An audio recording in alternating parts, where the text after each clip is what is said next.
Diarina Perpudion tarbaritado na tubuh tahini pamarentah Kabupaten Toba mabaen perda manang peraturan daerah na mangorai mabuka lapo di masa tikini parhuriau di hari Minggu asa unang saya lalap masyarakat di lapo.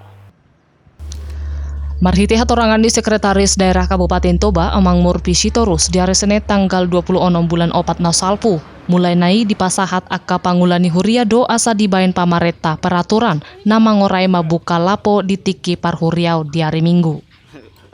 Marhitei dibuan pamarentah matahi di parrapoton asa disulikiti jala diputuson manang nasaut do bahenon na peraturani.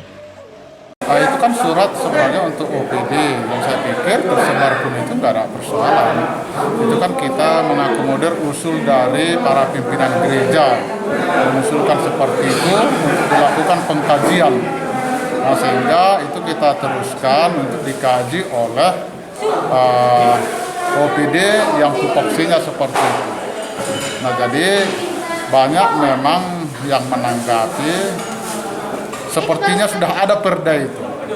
Draftnya pun belum, disusun pun belum, masih usul pimpinan gereja tersebut yang kita sampaikan ke OPD supaya dikaji.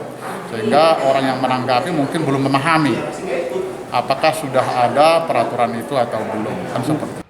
Mulanai terbaritado tahiot dung tarsar surat edaran di Sekretaris Daerah Kabupaten Toba di Facebook adorang siani gabe sihataan maun di masyarakat. Siat Toba TV mabaritahon.